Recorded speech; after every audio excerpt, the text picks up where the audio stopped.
Hello?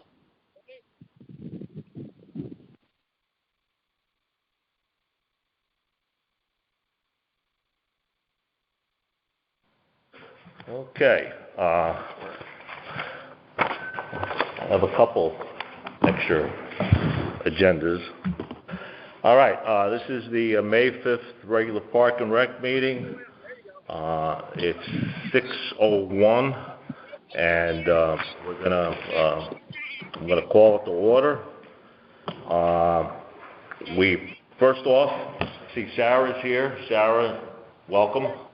A new member of the Park and Rec Commission. We're very happy to have you, and I understand that Ryan Lee is coming after... He's on his way, I heard. Yeah, his soccer practice or something, and we'll say hi to him too.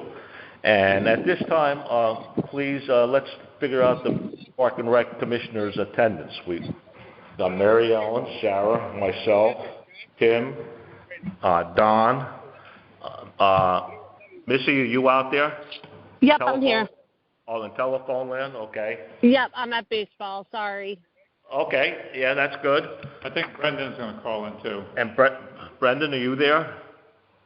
Not yet? Okay, well, we have enough to get going.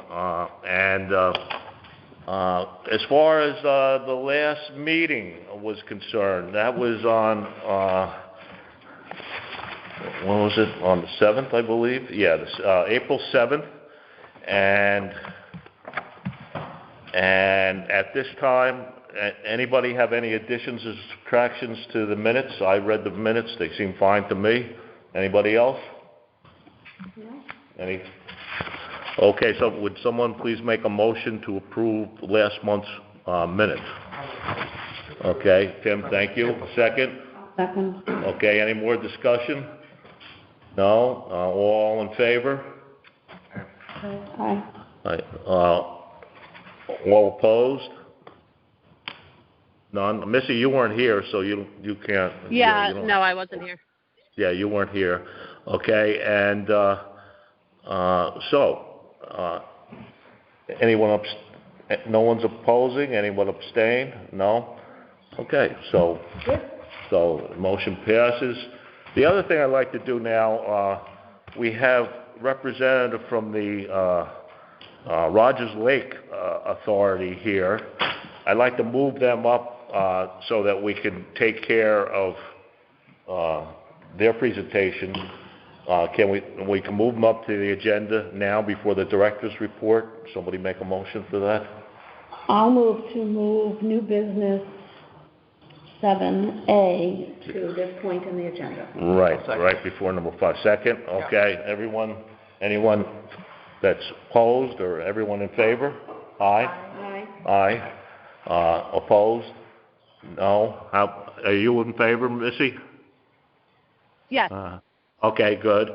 Opposed? No. Abstain? Nothing? Okay, so that one passes. All right, who are you from the Rogers Lake Authority? Yes. Okay, you want to come on up about the Asian clams, and we can... Okay, I'm Dennis Overfield. I'm co-chair. Okay, the nice Rogers to meet Lake you. Authority. Yeah, Bob Dunn, yeah. Okay, Dennis, go ahead.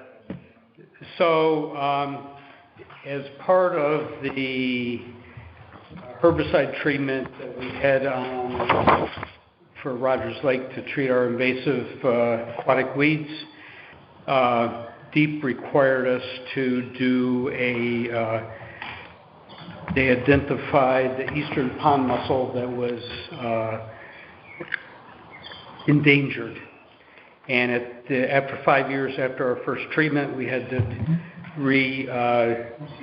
verify that the eastern pond mussels were still thriving. And so they did a study in August of last year, and we got a report in December stating that they were all fine and happy. In fact, there was many more than there was before we started. The fact was that a lot of the weeds were now not as thick as they were, and they could actually see them. so we don't know, but they lay out a grid and feel around for them. But in the process, where they found these eastern pond mussels was off of Haynes Park, and when they were looking, they discovered this Asian clam, which is Deep has identified as an invasive. I notified Deep of the fact because we had identified them and had to send in the report. Originally, they had wanted to have the clams removed from Haynes Park before the water temperature reached 60 degrees. We got 2 quotes in to do this. The one quote involved putting Bethnic mats for at least 3 months along the beach, which there was no way that would fly. And it was also not a proven way of eradicating this. It was a new way to look at it. SWCA environmental consultants who have been involved with our invasive weed treatment submitted a quote for $19,900. We went before the finance board to try to get funding for this fiscal year. We met with them 3 times. Then SWCA came back and said we cannot do it before the end of June. So we've gotten financing for $20,000 to do the eradication, or to address these. So they may start. Right now, I don't have a firm start date, but they may start the end of June. But they're saying it may take 3 weeks or so to fully do this. And what's going to be involved there is the clams are going to be. They're going to look in out 20 feet, 25 feet from shore. They don't really know what depth they're at.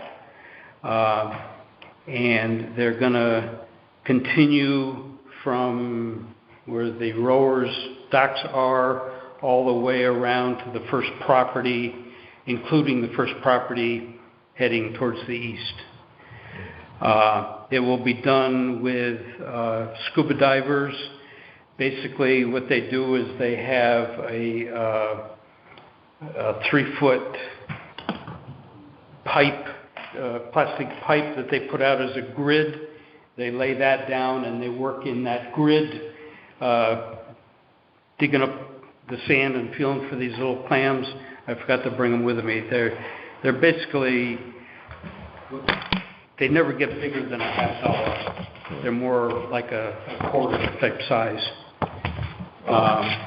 And so they will just go grid by grid all along. There's a picture if you want to. Yeah. I looked up this Asian clam business. Yeah. They're little tiny, little brown ones. So in the contract, I specified that they had to do the work during the week. They couldn't do it on a weekend. And that's not a problem. I've spoken with the rowers. We may have to move some docks, but again, because the docks have been there, they may not have gone under there because it's not a good environment. But between SWCA and the Rogers Lake Authority and the rowers, they indicated they would help us move the docks if that needed to be done. Yeah, I was wondering about that because it's quite labor intensive to remove the docks. The way they were being removed before was that all of them, like the whole 70 feet of it, was yanked out by the Public Works, and over the last few years, they've had a few cracks in those docks.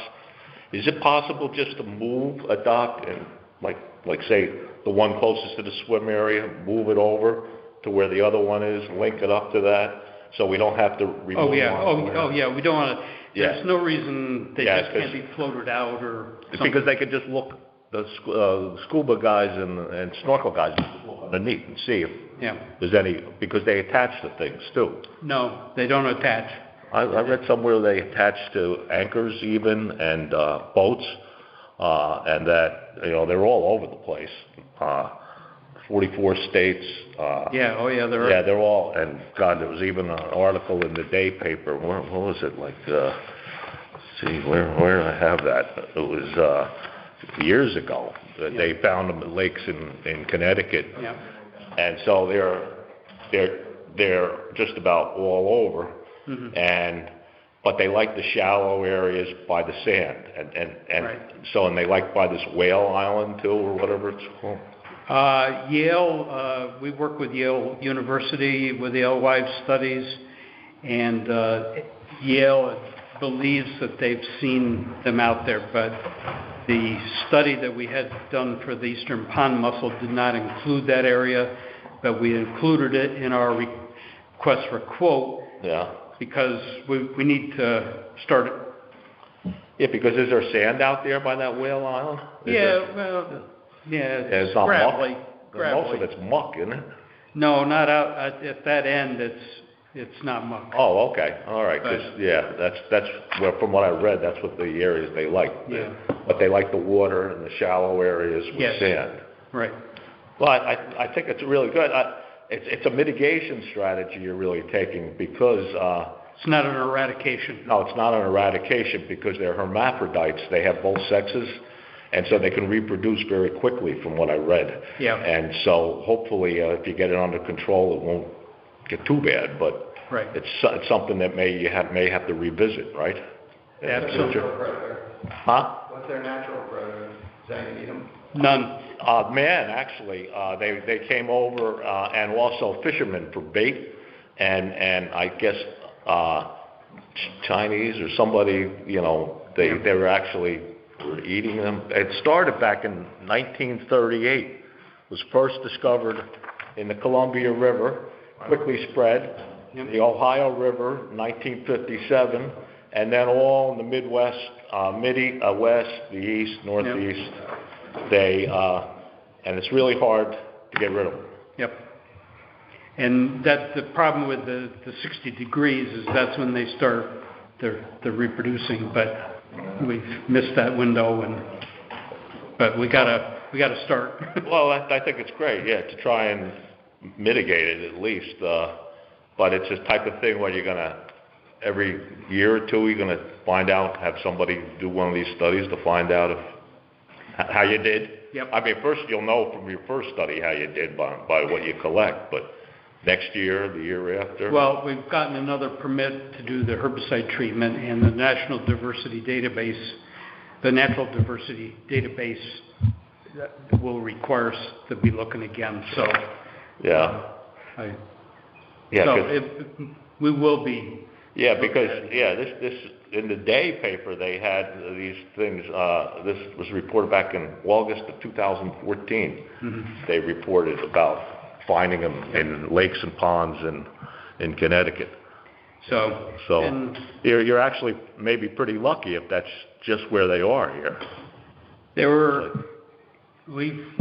A lot of the invasives, not a lot of them. We know the invasives have gotten introduced into the lake as far as the aquatics. People dumping aquariums. These may have come from somebody dumping an aquarium. They may have come from the sand that was brought in. So if we ever bring any sand in, we really want to make sure it's... Yeah, but there's no evidence it was brought in by sand. In fact, they like water. So I think we should be careful about saying that. But they also, I saw that they come in they attach to boats, and that they actually said that if a boater goes from one lake to another, they should wait at least 24 hours to dry the boat off and inspect it. It can come in through anchors. It can come in through bait. People use them as bait. Okay, so there's all ways they can be introduced, and I guess not only do you have to try and mitigate them through this type of strategy, but all the boaters should be aware. In fact, they even said something about making sure that the water gets drained out of boats that come in there. That if a boat has water in it, it could have it. There's all ways. Yeah, well, we haven't had them at the boat launch. We know that, but anyway.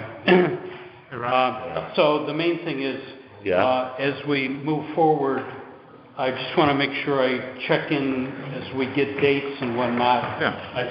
Just contact me. There could be any kind of signage or posting of information while it's going on? The only thing that Deep asked is if we could post a sign down there saying not to remove them, not to take them off the beach, because they don't want people taking them and then depositing them someplace else. Anybody else? By the way, Ryan, very nice to meet you. I just read your CV. I didn't, but I'm so glad you're on board here. I know not only the CV look, the resume look good, but it's very important, as I said to Sarah, to get younger people involved in this because you guys have the kids now. All our kids are all grown up. But anyway, I'm sorry, Dennis. Thank you. But I just saw you guys came in. Okay. No, it looks good to me, Dennis. Anybody else have anything to say or add or? I just wanted to close communications, make sure. Yeah, sure. Well, that's the point, man, is Don, and so keep him in the loop as to what's going on, and then I guess Don can speak to rowers, and the rowers will speak, or you'll speak to rowers or whatever about how maybe we can get away with not taking the docks totally out of the water. Can we just move them a little bit? Definitely not. Yeah, okay, because, we really, I think last year we didn't take the whole string of docks out because we're wondering how we're getting these cracks. And so it's kind of labor intensive to take that out. But that's good. I'm glad to hear that. So it won't really interrupt too much with the rowing activities. They'll might have one dock they can't use. One. It would only be, Figure it out. Yeah, we'll figure it out. It would be hours that they would be. Okay, okay. That's good. Okay. Okay, thank you very much, and enjoy the evening, okay? All right. Next one is we approved the minutes. Okay, director's report. Don's gonna update on the PRC programs and facilities. Lacrosse folks are here. I wonder if you want to move them up on the agenda as well. Okay, well, we can do that. Somebody make a motion. I'll make a motion To this part of the meeting? 6A. Okay, is somebody second? I can second it. Okay, you second, all right. Okay, any discussion about that? Not really, we'll just do that. Okay, all in favor? Aye. Aye, yeah, Missy? Aye, sorry. Brendan, are you out there? Not yet? Okay, he didn't make it yet. All right, anyone opposed? No. Abstain? No. Okay, so let's get up. We'll move up the lax schedule, which is under old business 6A. We'll move it up and let's find out what's going on. Sure. Okay, what's your name? Phil Orlando. Okay, you got that? Yep. Mary Ellen, okay. Just to get everybody going, everybody remembers the situation that happened last year. So before I start, I'd like it to be perfectly clear that I'm not saying that I don't want or trying to prevent people from playing lacrosse like was perceived last year. It's not the case at all. What I'm doing here is looking at the schedule and figuring out from the information I'm given the breakdown of lacrosse participants and then looking at the schedule and seeing that the usage is distributed, not exactly, obviously, but close.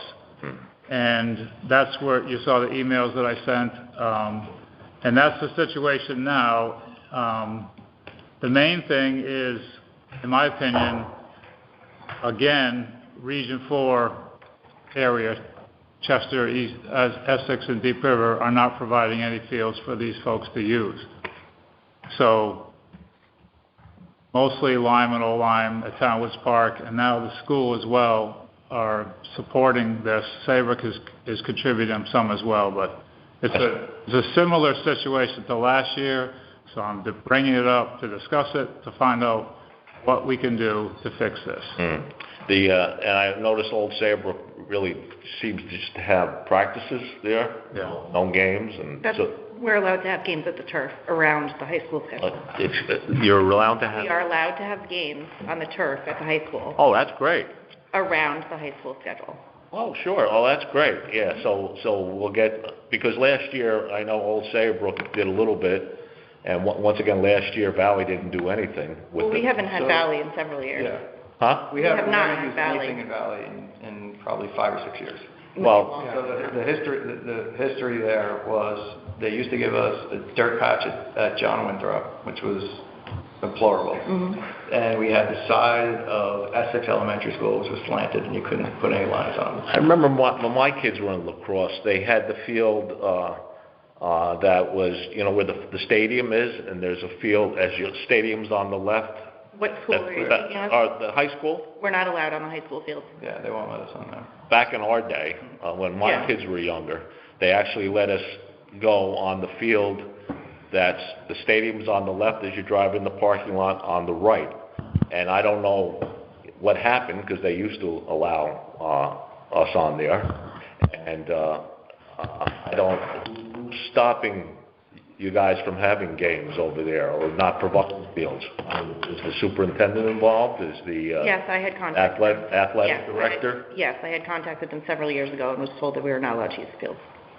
Why?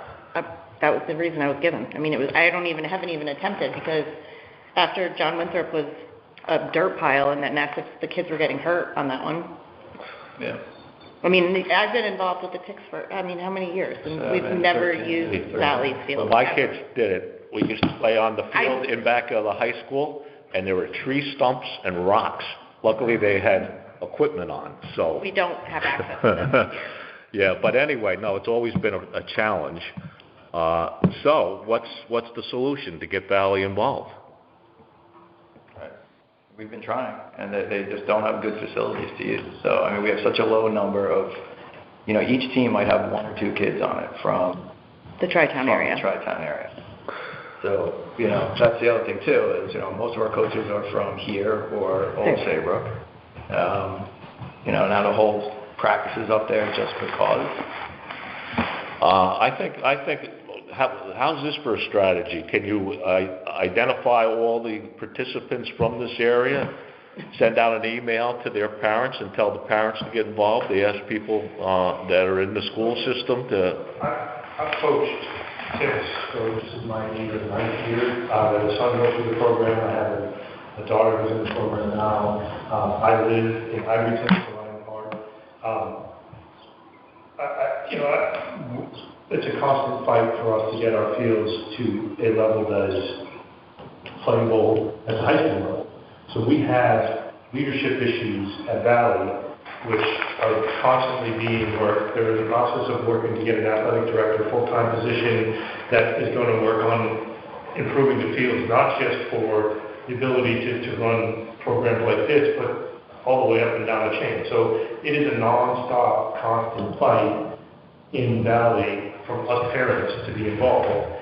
Every single team that I've coached has had a third at most of players that come from Valley and the other 2 areas as well. And so, yeah, it's a valid fight, and we should continue to make that fight, and the parents there do continue to make that fight. Where I struggle is, let's punish the kids now while we're trying to continue that. I don't think I'm going to interrupt you, sorry. I don't think anybody wants to punish kids. No, we never. Last year's change in the middle of the season punished the kids. So you don't want to, but that's what happened last. Wait. I'm going to respectfully disagree with that. Yeah. Like I said in the beginning. Because I was a coach of one of the teams who was negatively impacted by that decision that occurred in the middle of the season that was detrimental to the benefit of the children last year. So you can disagree all you want. I will. I disagree with you. Because I was on the field with those kids who were negatively impacted. And my assistant coach is right there who can verify. So, and we made multiple calls and had multiple, so yeah, let's come up with a better solution. Made multiple calls to who? Huh? To whom? To who? Surrounding area, anyone that was involved. This organization, from what I understand, we reached out to Old Saybrook. We've looked to do better things, but to make changes in the middle of the season is detrimental to kids. I have to disagree with that statement too, Don. I think the problem is that, well, of course, COVID caused a tremendous problem. There was no season at first for at least 1 year. Before that, before COVID hit, you guys didn't play anything up in Valley? I thought there were games up in Valley. No, we haven't. I've never, in all the years I've been involved with Six, we have never played anything at Valley. Okay, so how do we get Valley, the leaders of Valley, to provide something? Well, as Mike just said, they have issues even having the field suitable for their own high school teams. So to add extra use, am I correct in what you said? So, I mean, we're getting another field in Old Saybrook dedicated to lacrosse for next year. They're building it. For next year, not this year? No, it has to be constructed. It just got. I thought last year, because last year we had the problem too, they only had like a little kiddies practice area. We have the turf field and we have Ferry Road, which is it's not it's not big enough to play on, even for the little kids, but we use it for practice. And then we have two sections at the high school that are grass fields that are not lined that we can use for practice, but we can't use those for any of the older kids because we need a crease. And they're also pretty unsanitary. They are very unsanitary. They're covered in goop. I believe last year Devin Carney got involved and then got us another field, if I recall. There are no other legal lacrosse fields in Old Saybrook other than the turf. Until they build this other field off of Schoolhouse. Didn't Dennis Carney help to get, what field did he get? We are getting a field installed. They're getting a field installed. It'll be ready for us to use next spring at Town Park. I think after his discussions, and correct me if I'm wrong, Saybrook opened up some practice areas. And we agreed to finish out the schedule at Townwoods Park, the game schedule that was existing. Yeah. So I'm not seeing how somebody was punished. We had to shift around practice schedules. We had to move a ton. Well, that's not punishing people. It actually did. We had to change days and times, and it messed up a lot. Okay. My job as a director of Parks and Recreation is to look for the best interest for the people of the town of Old Lyme and Lyme as owners of that property, and that's what I'm doing. And all I'm merely saying is that based on the kids who are playing, more things are happening over here which cost us, which we take care of. And I just think that that's unfair. Well, that's okay. So we're here next year, right? And we have no field at Valley. Are you telling us that we should tell those kids that they can't? I'm not telling you how to run the club. I know, but But you're incorporating the kids in the Tri-Town area. Time out. Stop. Time, please. Yeah, one at a time. But as representatives of lacrosse and leaders of the lacrosse program, you have to come up with a plan other than the fact that, we'll just let Valley not provide anything, but we'll make them play all line. What is your plan? You said there's maybe a field next year, but it's not at Valley, it's at Old Saybrook? There's a designated field at Old Saybrook. Well, can't you send some representatives to talk to the mayor or the first selectman? I mean, we did that way back in our day when we had my kids couldn't play soccer. for 2 years in O-line because the fields are in such bad shape. What Mike is saying is absolutely legitimate. I just came from across the street where Valley is playing O-line, right? And I know a lot of the parents because I coached a lot of their kids. I had a conversation with a guy I coach with who said, this field is beautiful that you guys put in. We can't get anything done in Valley. Our high school field's a mess, and no one's listening, no one's doing anything. So we will be in this same situation next year, right? So we're here asking you, what do you want us to do? Because we can get more over to Old Saybrook, but that's not really addressing what this year's issue is, right? The fact that we have kids from the tri-towns that aren't contributing. I just have a suggestion. Right? But it's been over, it's not just last year. Yeah, I mean, it's just... Historically, we hardly have any kids from the tri-town area. Well, what's at the heart of this matter? Is this money? Is it that It's not money, it's equity. It's being fair to all the communities. If we have to pay for, we don't want money, like, for people to play on our fields. What we want to do is everyone should share the responsibility for their participation in a sport. So the easy example is you have a team, half the games are at home and half are away. So, I scheduled the majority of our games away so that we would not have an issue with the field usage this year and got a lot of complaints from coaches. But see, the people that are complaining should stop complaining and try and do something about it. People are trying to do something about it. We have one more, it took me 4 years to get a lacrosse field in Old Saybrook, a legit one. 4 years. They have a turf field. They have the field right by the road that's there. They rest that in the fall, after soccer season. They rest it. But nobody. It's not the issue. And they play baseball there. Right. I mean, we've got. We're split between Saybrook and Old Go ahead, Don. Just to back up, I understand your frustrations. Just to back it up, when lacrosse first started here, it was run through Parks and Rec. Right. And a person came in and said, how do I start a lacrosse thing around here? So I said, starting through Parks and Rec. So they did it for, I forget how many years, a few years. Got it going. They got big enough and they formed the Ticks. That's what they wanted to do. And that was fine. So I'm saying Parks and Recreation wants to help people do things. That's clear. But at the same time, I have the responsibility for the residents of O-Line and Lime, as owners of the property, to make sure that things are equitable.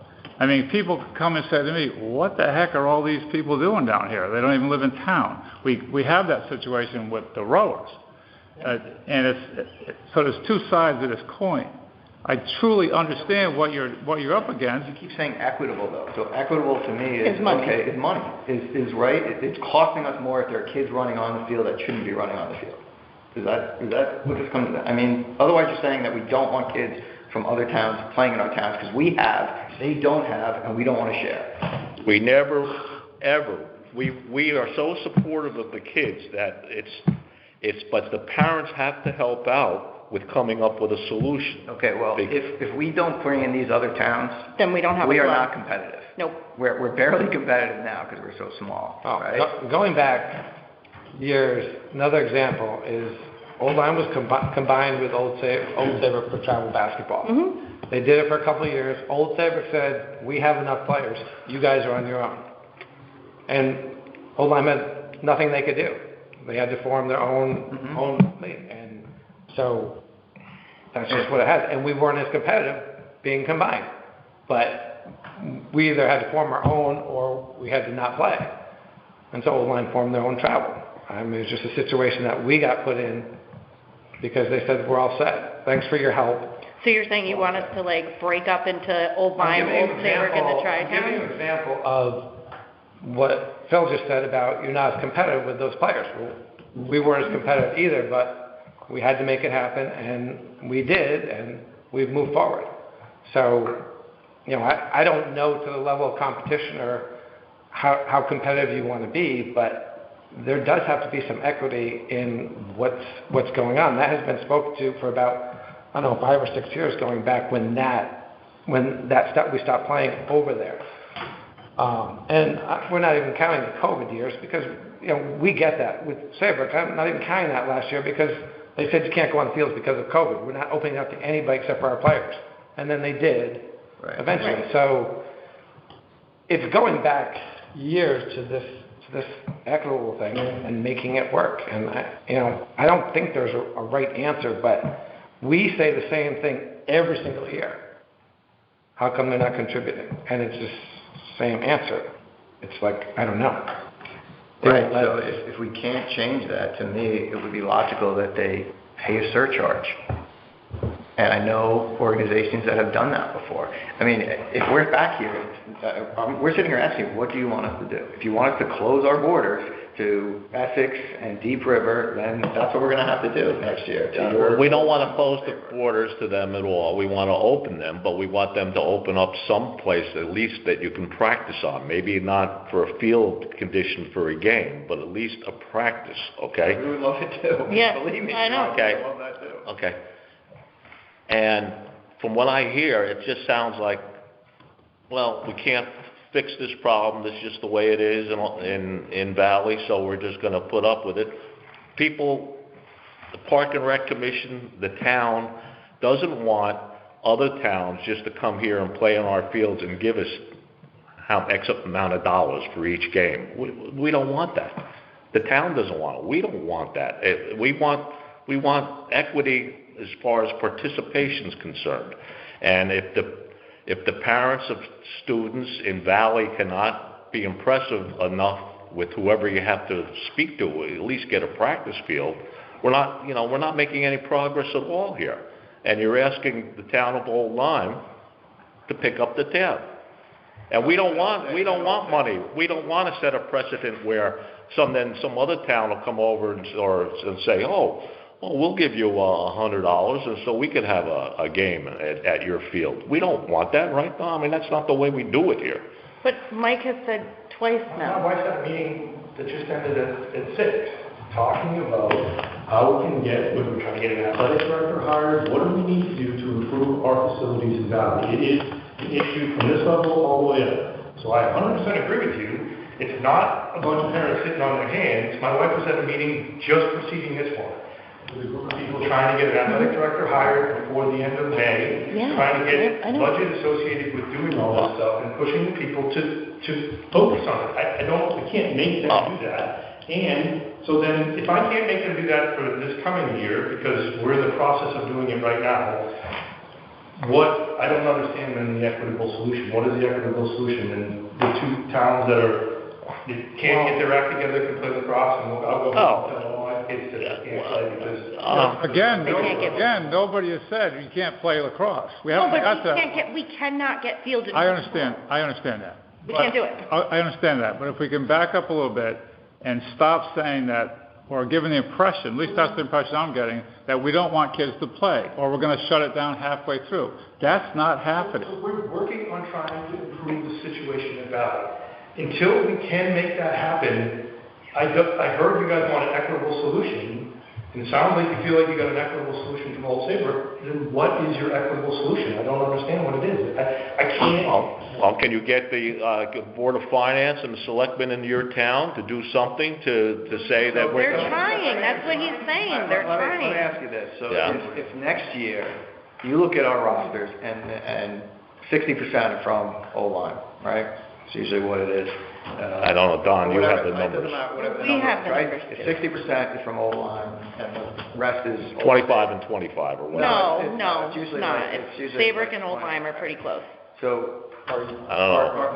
Is your concern, or are you guys happy if the number of participants is equal to the percentage of time spent? Or is it then still also that, well, this other town isn't contributing? We're not if even... we can move more to Old Saybrook next year, we have more options. Until we're sitting in front of Old Saybrook and they're saying, well... if they're willing to pick up some of the slack from Valley not being able to provide a field, that would be fine too. I mean, but... Isn't that what you're saying? We're already saying we've already got another field for next year. Right. So we'll have 2 legit playing fields for games over there next year. Yeah, but see, this is the part I don't understand. If we had... Devin Carney got an additional field last year. He got the field opened up. He got it opened up for us to use the turf. That's what he did last year. Okay, so have you spoken to the principal of Old Saybrook, or you're saying, I mean, I just can't fathom how you couldn't even practice on something when I remember We do when practice over there. my kids grew up. Huh? You said Saybrook. They practice at Saybrook. You're talking about We Valley practice Regional? in Saybrook. We don't have, we should have more in Old Saybrook. We don't have access to it. We have the turf, we've got Ferry Road, And which goose. only the little kids can play on, and then we've got the goose crap field. Well, who said that you can't play lacrosse on a field in Old Saybrook? Who said that? I never said that. No one. Are you able to play a game in Old Saybrook? I already said that Yeah, at the around beginning the of the high meeting, school, around the high school schedule. And next year, when the field is done. We will have a we'll be game able to field play over there. games there, too. So next year, Old Saybrook's not really the issue anymore like we had last year, right? This issue now boils down to we're opening up our registration to towns that don't have fields for us. And I hear you guys. I'm asking you, what would you like to do if we're sitting here next year? Is it okay if we're shifting more to Old Saybrook, or are you still bothered by the fact that We have tried to. Well, I think going forward, we want the kids to play this year, but just for this to go on year after year, we have to come up with a better solution. I've been working with Old Saybrook for, 4 or 5 years now to get fields over there, and I got one more. There's going to be another one down the road. They have another project. Well, but- that's fine for Old Saybrook, but and at least they are contributing. But Valley just can't go on with. I just don't understand why you can't speak to selectmen, the Board of That's Finance. what Mike has said. I know, but I don't understand why you're not getting any results.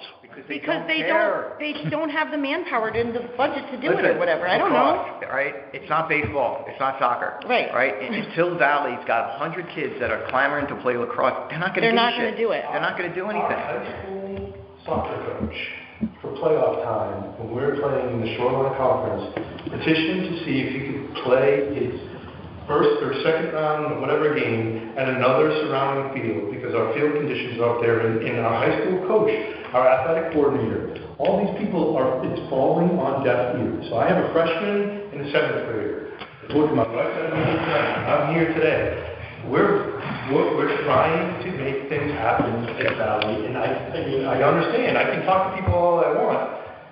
Mike, I hear what you're saying, and I appreciate at least you're trying as hard as you can. We had the exact same problem here back in the late 90s. Yeah, the late 90s. We couldn't play soccer. The fields were in such horrible condition over here. So what we did is we got a group of volunteers, we got the soccer club very much involved in that, and we had people that were willing to go out and fix a practice field out town woods. Well, the practice field, we then invited the selectmen and the Board of Finance people to come out here and say, hey, we have all this property that's just being used to raise corn. Can we do something? And over the years, you see what the result is. Town Woods Park. Most of that money was donated, through steep grants from the state. It won't take private money. But Yeah. Private people come to Valley and offer to install fields, and they won't let them. I hear you. I appreciate what you're saying. I would go out with a rake and a shovel and a bag of seed tomorrow. I should. But they won't allow it. They will not. So I get it. I understand. We're continuing to work the process. Where I still struggle is Valley's not carrying their part. If I could speak for the, Norm Needleman of the world, I would, but I can't as to why we can't gain traction in Valley. It's not from lack of effort, but in the meantime, I'm not sure what the proposed equitable solution is for. Well, like I said, I think what it takes is a few people from that community, some of the leaders of the program, and I'm going to say it over and over again, to convince the town that you have to do something. Can you say They are. What is the plan? What would you like to have for a plan going forward? I think what Phil said was exactly the right question. We're here again. They're here last year. We're here last year. We made moves. We're here again this year. What would you like for our organization to do for the rest of this year and for next year?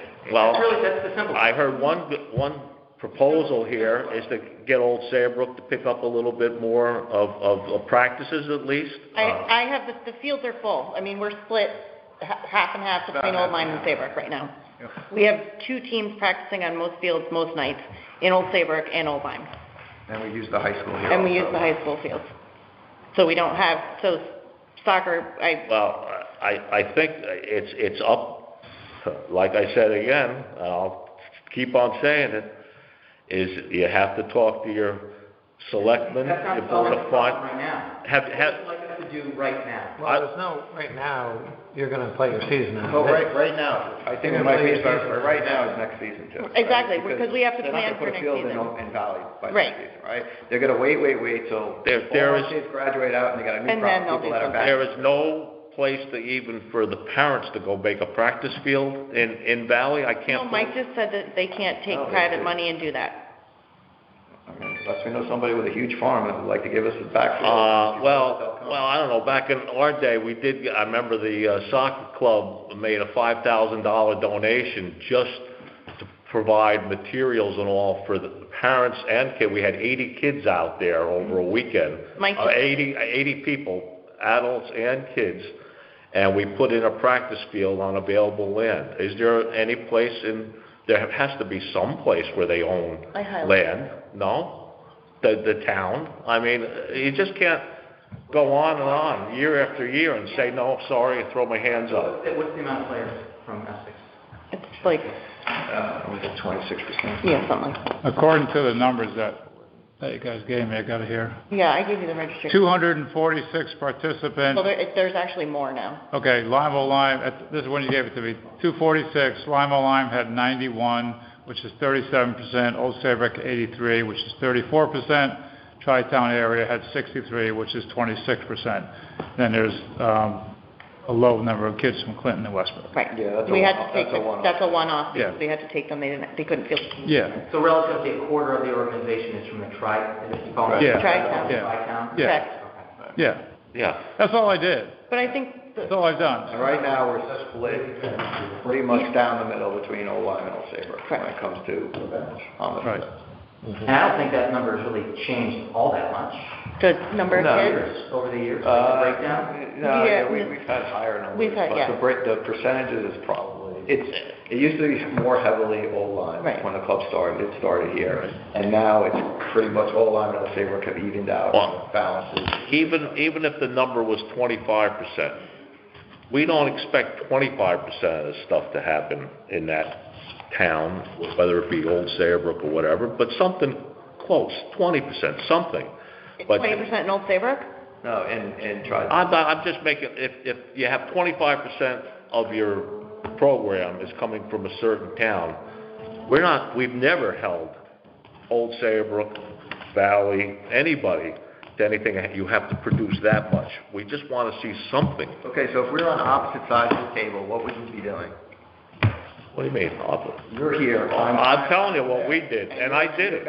Yeah, but we can't do that. In this day and age, we can't do You that. know, everybody said it couldn't be done back in the 90s, when me and a bunch of people got together, and park and rec people, and this and that, and people from clubs, and we all got together. It's not gonna happen. Right. It's not gonna happen, the way that you're saying it. What is this? But do you go to public meetings? I mean, we have public meetings Can I ask here. you a question? Can I just ask, if that's not gonna happen, okay, what you're talking about, what you guys did in the 90s, what is this Park and Rec Board going to advise this organization to do? That's really the simple. Well, I think, go ahead and do as best as you can for this season, but something's got to give here. I mean, So please tell us what Yeah, you but get. we need to know. I'm telling you what it is. If we It's to can't, go to your. but if we cannot get, but if that does not happen for Huh? next year, if Have that you does- done that? Have you done that as a group? Mike did it last year. Mike was a huge. No, not just one person. It wasn't just one person. A It was group, me, Mike. it was Was Mike. there a group? I mean, one person, they can, it's, if you get a group of people and you go to a public meeting and all of a sudden you say, look, this is a detriment to the kids, we as parents want to do whatever we can with the town to make something work. If, just to go, one person to go, they're going to say, no, Mike, sorry, see you later. But you're also talking, think about the number of people that you're talking about here. We're not talking about an entire soccer club of Old Lyme. you're talking about 25% of his TICS organization, which doesn't even make it. Well, how about the soccer? What do they do for soccer? What do they do for soccer? Mike, With the people from that town, for the kids. soccer, what do you guys do for soccer? Soccer uses JW as a practice field. And the Valley Soccer Club has to, and I have to check it out. Well, that's the thing. Get together with the soccer people. I mean, it's a... The part that is driving me crazy about this is that you're suggesting we're a bunch of lazy, the parents of these 20% of the kids, a bunch of lazy people who are sitting around on our hands. Nobody said that. We never said that. No, I'm making suggestions on what you may do in public meetings. Excuse me. What I'm suggesting is to do this in public meetings with a group of people. We are at every sport, every level, from youth all the way up. It's being done at every level. And I don't know how to explain it any better. Well, then vote these guys out. Okay. Well, I can't, again, we can either vote them out and try to get a new field. That's all not going to happen by the start of the next And I think that's exactly what, we're just looking for guidance as to what we're going to do as an organization. I don't. If we come back next year and say, look, we got 27 parents to show up to this meeting in Essex on this date, and you see that we're doing something, is that what you want to see? Personally, I would feel better if you put some pressure on your town leaders, and usually the way to do that is just not one or two people going to people. It's to have a group of people.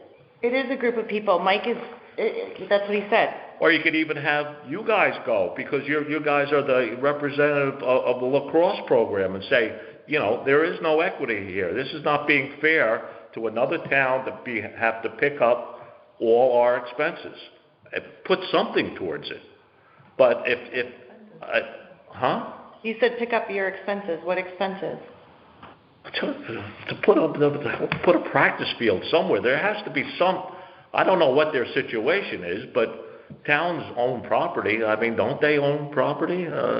That's just, I don't have the answer because I don't know the players in your town. But you really just can't say, well, we throw our heads up. Okay, can you go to another town and get a field somewhere? Somebody that plays in the program?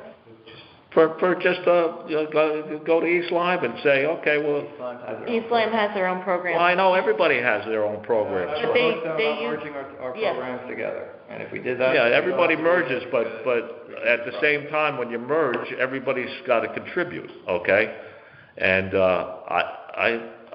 somebody else, please. As an organization, this TICS organization, Yeah. we've all contributed, okay? And that's, I think, why we're sitting here right now. And historically, this organization has always been based out of Town Woods as an organization. And I don't know if the makeup was more or less of Tri-Town at the time. I guess maybe it's shifted, maybe it's none, but it is what it is.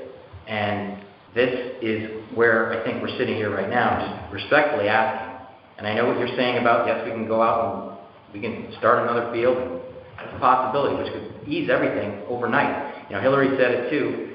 We've got another field basically going up in Old Saybrook as a result of parents. Right, as a result of the 4 years. Yeah, it took 4 years for me to get that. So unfortunately though, and respectfully of course, we're at the same crossroads we were at last year. And unfortunately, the mountains haven't been moved far enough to get to where the organization needs, or what you as a Park and Rec department would like to see from an equity standpoint. We don't have it. We don't have it. Well, it's obvious you don't have it. Anybody else make a suggestion to these guys? That'd be good. I would appreciate that. I mean, yeah, because I've run out of ideas. If this town is so against doing something for their constituents and their families, I just can't believe that that it's almost cruel that they're not providing something for the youth of your town. Huh? I don't know if it's cruel. I call it dysfunction. Yeah, I'd say more dysfunction. Well, okay, not cruel, but Anybody ever go out to anybody in Westbrook? And Yes. ask for- We have to What? pay, You have to pay. and he wasn't very amicable about it. Was that school or town property? I called the park and rec director, I think it was. It wasn't the school property. We have like one child from Westbrook, I think. And I didn't get a lot of support. No, I didn't get a lot of, another suggestion. well, yeah, and I did try that a few years back. And one of the big roadblocks that I had was that they do not have a lacrosse program at their school, so they did not feel that it was necessary to like support us using their fields. Which, I mean, I think, yeah, I mean, I did try, because they have that whole area behind the high school. Yeah. So I did try. This year or going back? I don't remember how many years ago I tried. But we don't have any kids over there. We have one or two. Just. I know, I get it, yeah. Suggestion, which what you asked for, is that maybe if you reach out, maybe, you know, say you have a couple kids, maybe they would say sure. Or- I don't know. Yeah, or like, Just throwing it out. I mean, I don't really want to move anybody at this point in the season, but I can certainly look. well, this season, it doesn't look like anything's gonna happen, No. okay? But. Yeah, we can look for next year. But we have to do something for next season. And I don't have the answers, but with all the is there, Do you think with a new AD, I mean, my grandchildren are at Valley, I think, at the standard place. Yeah, Do you think that it is deplorable at Valley? yeah. Okay. But I also get annoyed at my daughter, Nicole, and her friends because they bitch and complain every game. Do you guys ever do anything? Like, you have 3 towns over here. Yeah. There is no reason that you don't have a park, like, you know how hard we worked to get Town Woods Park? That took us 10 years of hard work. Yeah. Okay, and we did it. It's group, a lot of us on here. And it was, you know, my kids never saw it. It wasn't for my children. It was because we had the property. I can't believe in those 3 towns there isn't a piece of property. yeah, did you? But I don't know. I'm hoping with a new AD. I think it's been the Because school administration I would over go the to years. games last year there. I'd go to every lacrosse game I can go to.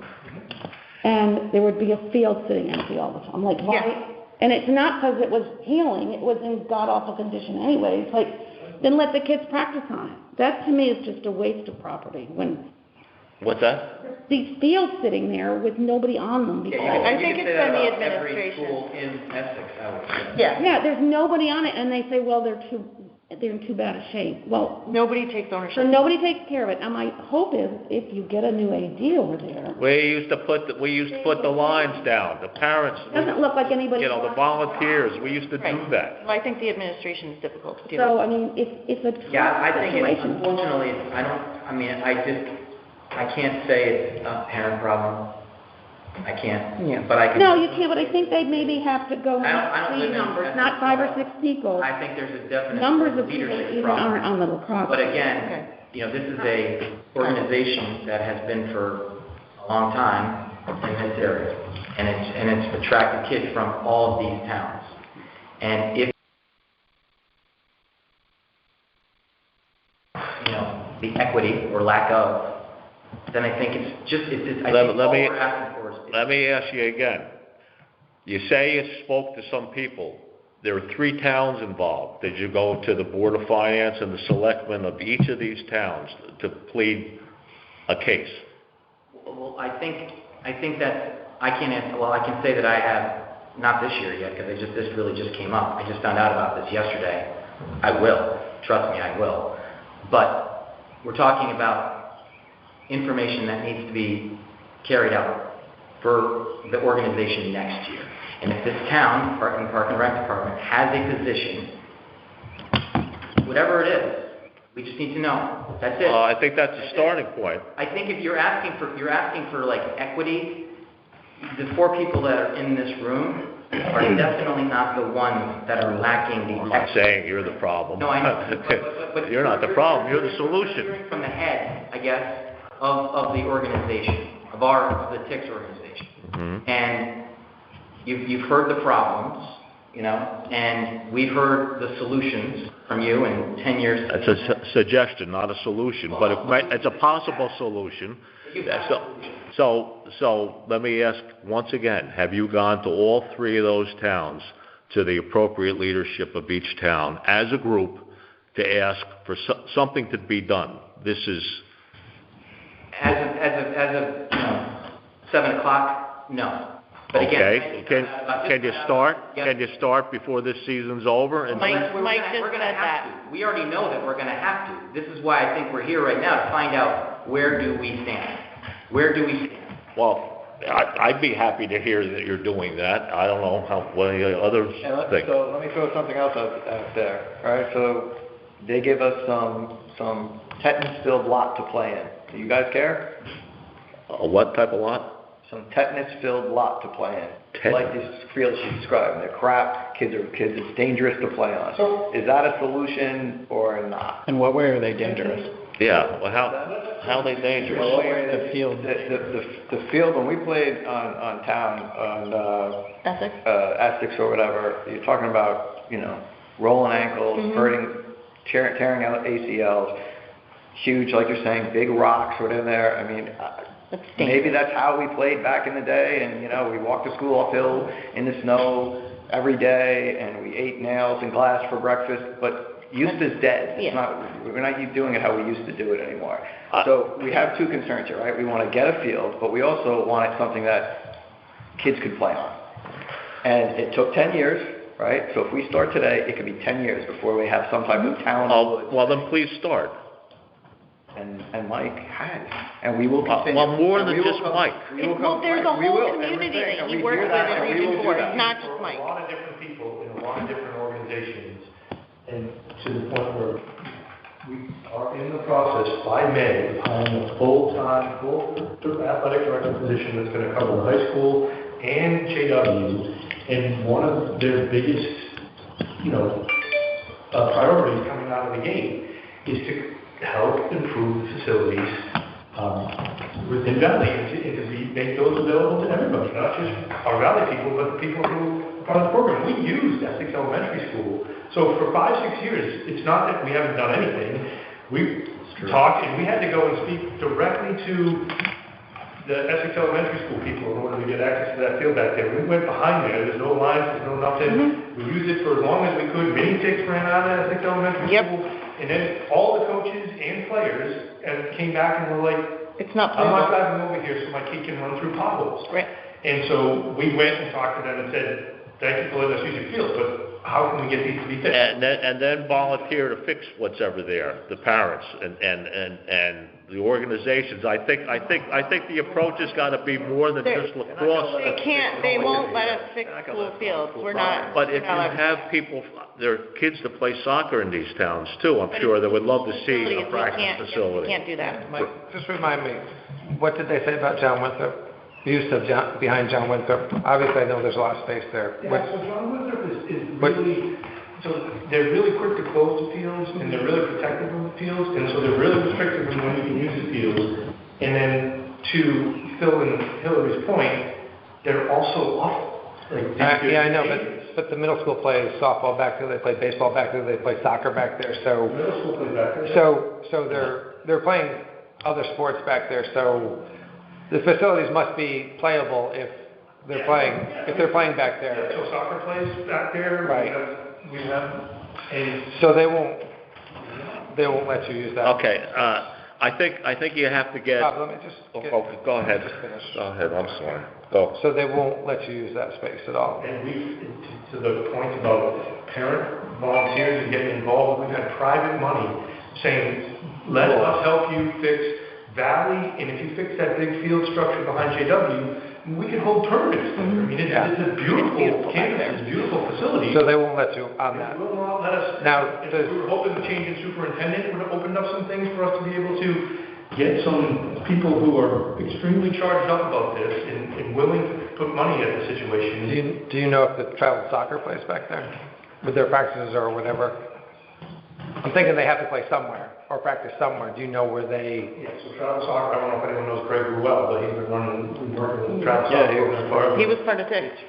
He would, and my son played for him for a number of years, and he would run some practices back there, and he would book as many away games as he possibly could because he get no support and no care for the fields. And so the travel soccer is allowed to go back there. Well, he's saying they practice there but wouldn't play there because of the conditions. I'm just wondering whether. That's play a game. That's what we're doing. Field. Okay. Okay, so, The riders. Yeah, Graham, for years. For years, did exactly what you were asking to do. Yep. And his son graduated out, but they His daughter's a battled. is it possible to get the soccer people and the lacrosse people as a united group to go to talk to the leaders of your 3 communities? Can you do that in a public Your forum? community, so. Huh? Yeah, I live here I'm too. talking to the leaders of my community right now. I mean, But your club is in all 3 communities. Yeah. Yes, he's, So that's, Mike's from, huh? that's your point, is the you live here, Yeah. but the club is servicing 3 communities. correct. That Mike is from the Tri-Town area and Mike is from Old Newark. But you're saying you're here talking to this board. I think the point here is you should be at those towns talking to those. Exactly. As as a a- club.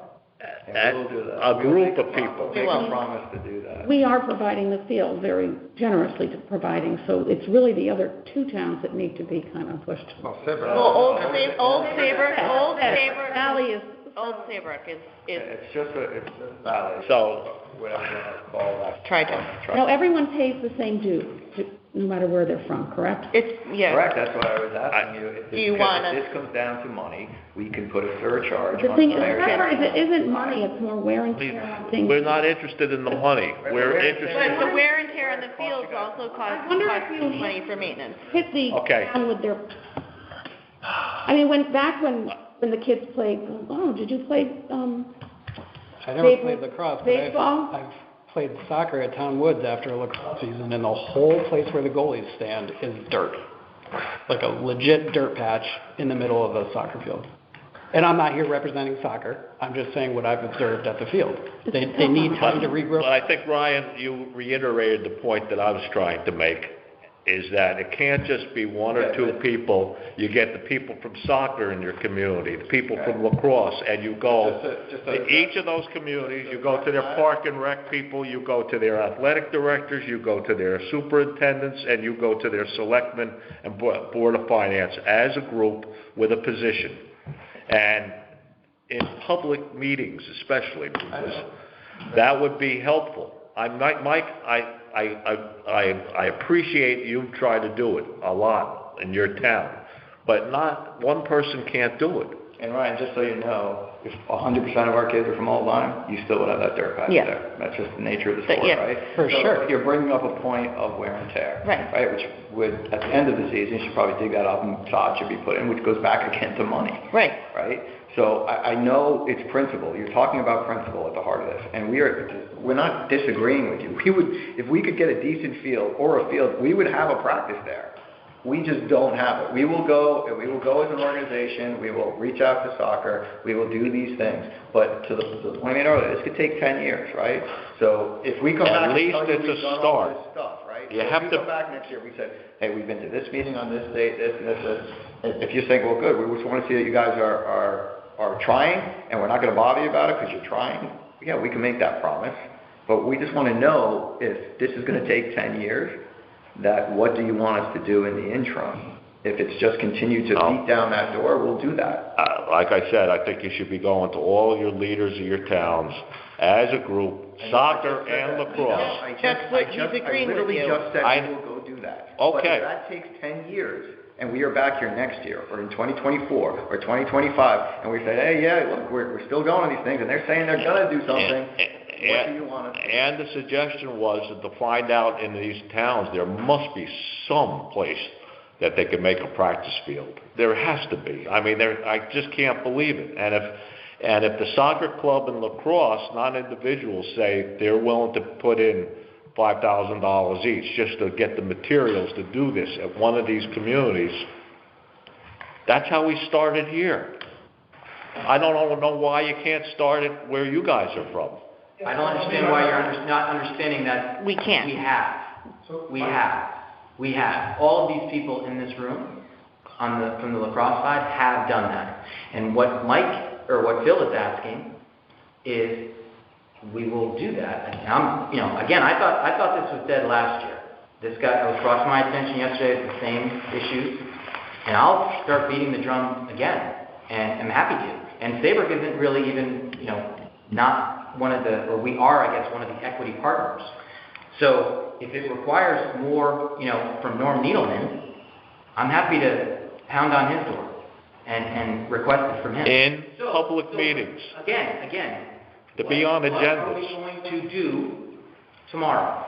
Well, obviously. To advise. Well, guys, what do you think? Fair question. Well, obviously, we're not going to penalize the kids, so. The rest of the season's gonna go how it is. Yeah, we're not going to penalize the kids. Last year we had to move, because Mike and I were coaches in the same team, and we did have to move. And that did happen halfway through the season. Because Saybrook opened up the Looking field. at that right now. Because Saybrook opened up the fields and. And that was possibly more of a COVID issue than it was a. Remember, on May 19th. It was a COVID That was the date the It was governor COVID. said. Right. They opened it up, so. We couldn't get access. Yeah. And the other towns were not. Yeah, that's not the issue this year. The issue So- is, And it it's will not be gonna be even the lighter issue next year. We'll have 2 game fields over there next year. I would like to see that agenda, or could you provide information that you've gone to all these 3 towns, to these public meetings, and actually spoke on agendas? Sure. Not just to go one-on-one with somebody, because that doesn't work. Everybody, okay, we'll get around to that, and then it never happens. But, we can make that commitment, for Yeah, sure. sure. so that's a start. Make that commitment. That's and a we start. can reach out to our 26% and tell these parents that you gotta go to these meetings. We need to And you show get up the and parents of the we kids can- that are in the program to participate, Sure, we can Yeah. do that. right? I mean, that's how it started here, right? So the only exception I'll make to that, and I have no argument with it, is that we can start it from this group starting those conversations. It is not a start of these conversations in the 3 towns. Right. These conversations have been going on, they've been passed on from family to family as their kids have graduated through. She's expressed the same frustration with the fields that her daughters have experienced.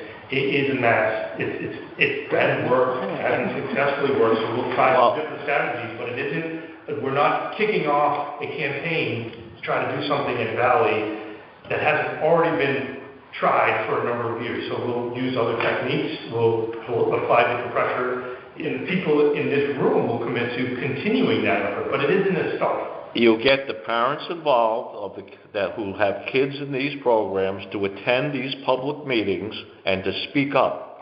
That's how we did it here, and I know it's not going to happen for next year, but get something rolling. There must be some sort of piece of property somewhere where the soccer club and the lacrosse club can donate money and make a practice field at least.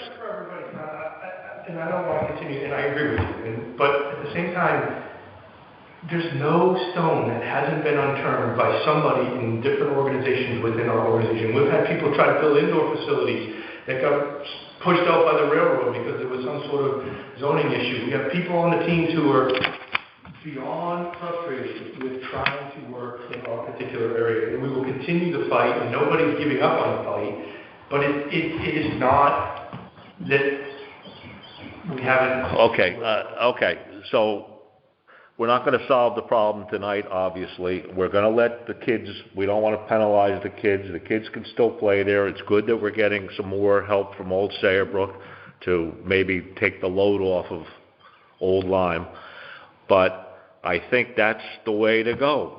Public meetings, not just going to somebody's office and... So as of right now, we're not changing anything with our admissions for next year, saying that there's going to be an out-of-state or out-of-town fee. We can continue the organization as it's going right now, based on what you're telling me. For this year, for sure, but we would like to see you guys going to public meetings and making a case. But what if we don't have... We will. We will. Yeah. I mean, we're going to go to public meetings between now and next season, but you know how towns work. Nothing's really going to happen, right? Right. Between It's next a start. season, but we will do that. When do you start for next season? I'll start planning in the summer. Weather permitting, being But on we the start April field. 1st. So when do you Try start, first like, week of April. getting the word out and kids start signing up? Fall, September. Okay, so basically you're looking for that is sort of a time where you would want to know for next year if there's... I highly doubt we're going to get something for Region 4 though, but we'll definitely... I don't mean any property, but just to say, I mean, I'm just thinking back when... What are the rules going to be? Yeah, Well, because I mean, that's what I'm thinking. Not that we're looking for money, but sometimes you gotta hurt them in their pocketbook. I agree with that. Yeah, Right? and I agree. that's what we're saying. If the parents registering kids to our club from out of town were hit with an additional, whatever the number is, that will get them to show up at the meetings, right? Yes. Right? That Or will they'll raise call up my awareness. park and That will bunch raise of even old more people with awareness. late children like they did Okay. last year.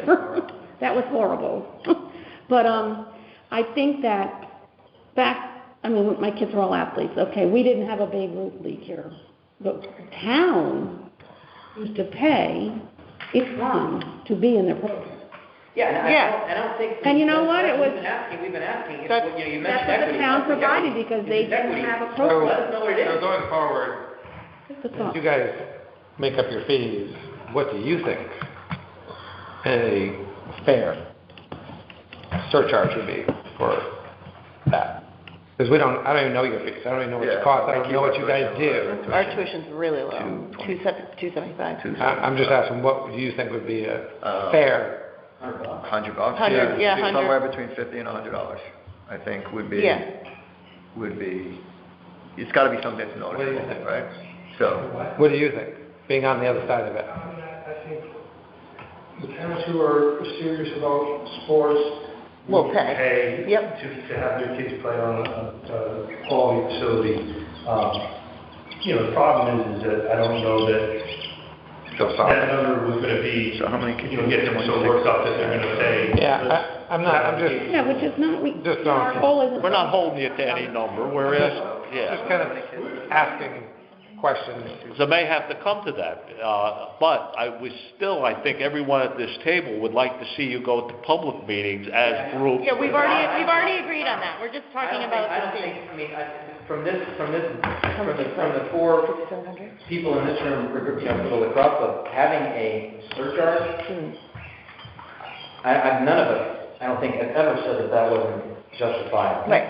If we charge $100, right? I'd like to if the think numbers it'd be are the like same today, I would get you guys, we could turn a check over. I'd rather see the town pay that surcharge for their children, not the kids. I mean, that may have to be. No.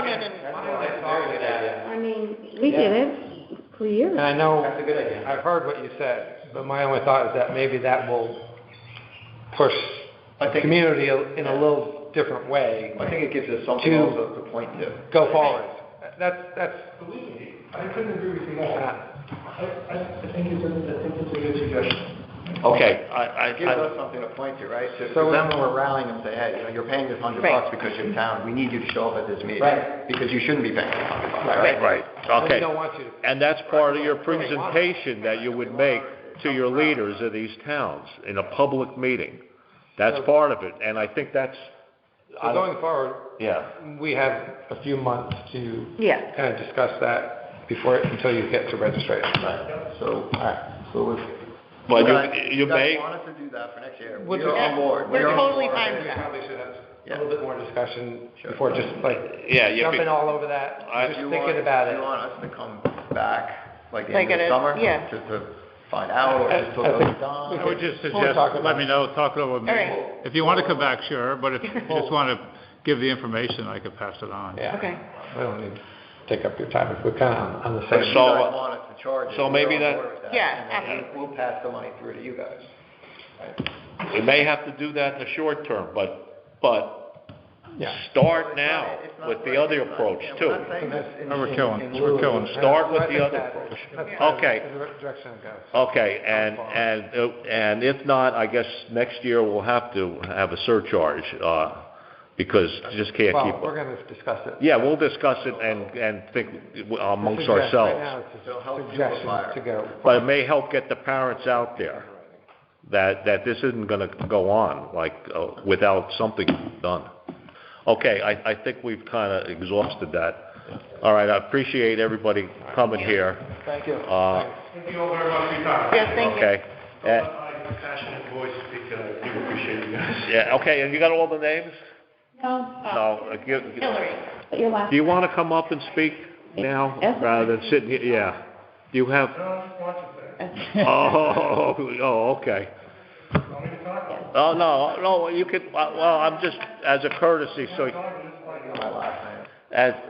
I'm just saying, if you want something to say, you could say it now, so because the rest of the meeting shouldn't take too long, but, I do agree. So they want to talk about if you have. Galleger? The gazebo, Pavilion, park. I'm here for the rolling call. Yeah, Yeah. that's on the agenda. Yeah, what's that? Yeah.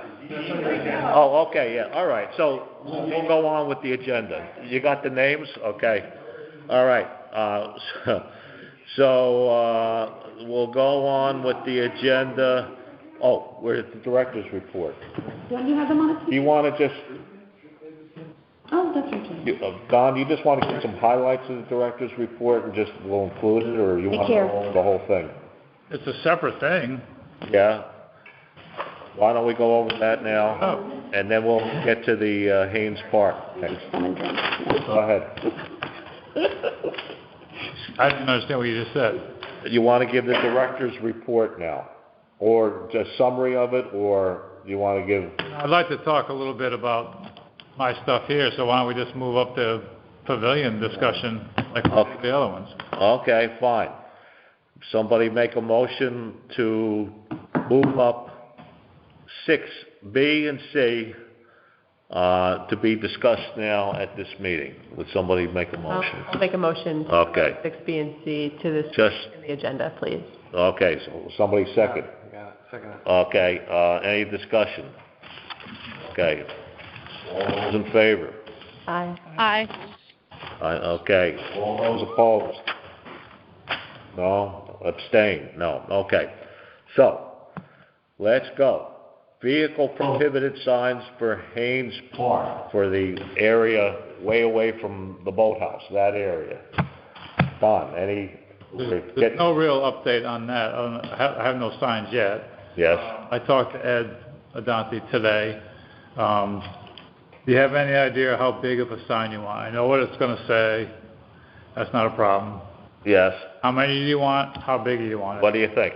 For the area away from the beach area, it's the grass area that we, over the years, see vehicles go in that area, but it's park property.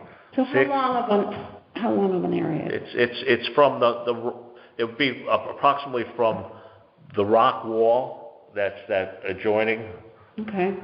and then from there all the way over to the people that have that first house that's adjacent to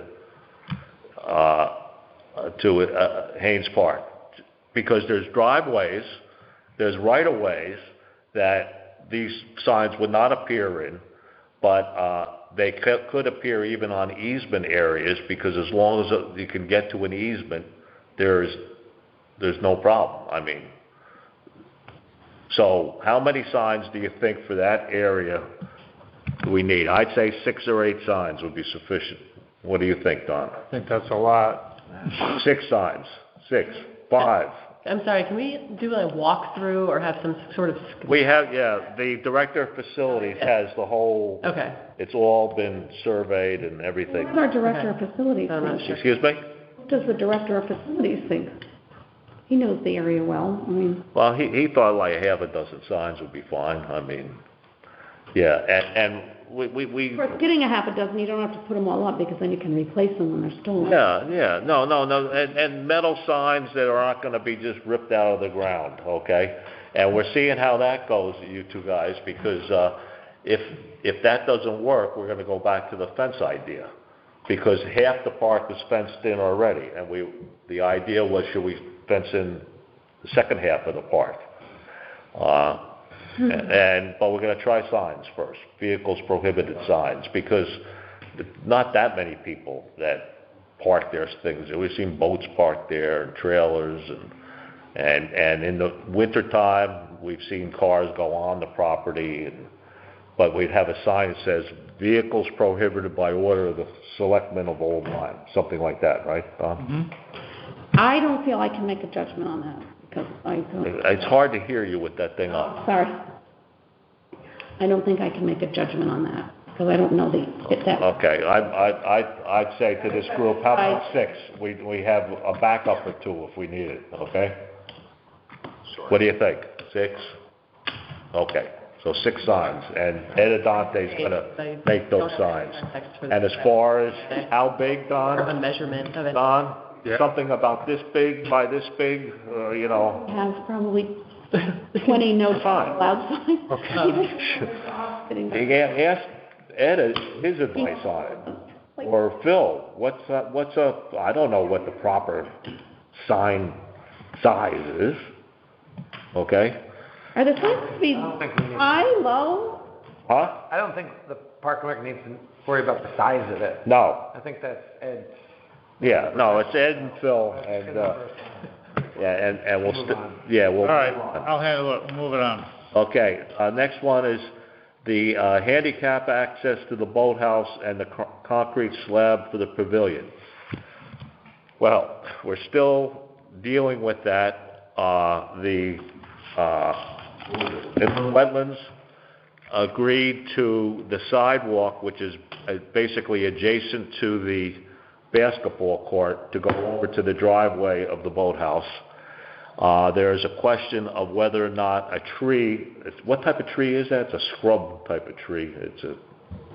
Whether or not that can be removed. So right now we have some. I believe that tree is going to be removed. That tree will be removed. So where we have the stakes now for a 12 by 22 foot pavilion and the concrete slab under it would be moved more towards the bathroom, correct? No, more towards the parking lot. I mean, more towards the parking lot, but also closer to the bathroom. Yes. Right. And it looks like that's probably going to happen. Okay, anybody want to add anything to that? Phil gave me a copy of drawing, and he's got it drawn in here. This is Phil's. Yeah, I have that too, of that here, of this. Yeah. Already, the sidewalk has been. See, Boston Post Road Lake. Been approved and allowed. This pavilion is staked out right now. Right. Basketball court. What they would do here, they would change the opening in the gate, the fence right there, to have the opening closer to the handicap thing. It's kind of off-centered now. So this will be the sidewalk going parallel with the basketball court over to the boathouse. This will be the sidewalk that goes right into the bathhouse. And the pavilion is sketched right here, as potential. And there's a tree right here, an evergreen type tree that they're looking to remove, which will slide this thing this way. Get it farther away. It's a scrub tree. It's nothing that anybody sits under for shade or anything. What do you call that tree? What type of? It's like a bush almost. I don't know. Junk. Doesn't matter. It's junk. So that's where we're at this point. So if we get permission to remove that tree, we will restake where it will be. You already have the sidewalk. This is the existing bathrooms. The sidewalk has been approved. Just wondering if you thought about putting it on the roadside, over by the bathroom. Excuse me? I was just wondering if you thought about putting the pavilion on the road side of the basketball court. The road side? For Boston Post Road. No. First of all, it's not very flat there. We're putting it somewhere closer to the lake. This is the line that the wetlands people are concerned with for setbacks. Apparently, according to Phil, they've approved this to be. You see, it's in the setback area. Right. They've approved that this is okay.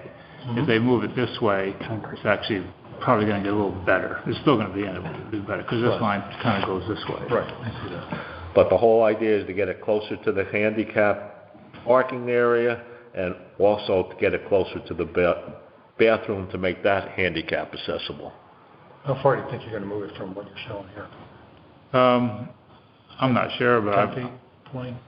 I would say 10 to 20 feet, yeah. Okay. Yeah, okay. Any comments? Anybody? Now, I've been at the last 3 regattas. Recent one, the one was yesterday. Right. And the stakes are there, they're just sort of corners. Right. And there's just a picnic table right there. And they park their truck here, the trailer, and there's boats all over the place. It seems to me that it would fit in there better over this way. Sure. It seems like it would fit in there and not interfere with any kind of rowing situation. They could actually use it for, because I see tables set up here with food and stuff on them. I see tables set over there. They could do that. Right. And actually, the athletic director also was brought out there, and she seemed to think it was fine. I think it's a solid location to where it will be suitable for everybody. And like the regattas, there's 5 a year, 5 days that. They have teams coming in. Right. So I think for 360 days or however many days people use the park, it outweighs any interference with the rowers. Plus, I think when I was just looking at it, nobody set up between the stakes anyways that I noticed. So it looks like everybody Well, I think they thought it was off limits. So what's that? I assume they thought it was off limits to set up where the stakes were. It was staked out. But anyway. Yeah. So one of our concerns is this is a good place to pull in a big boat trailer. Yeah. Because it's drier than down here. So if this was moved closer to the parking lot, 15 or 20 feet, the more the better. Then you could get a trailer up Right. there.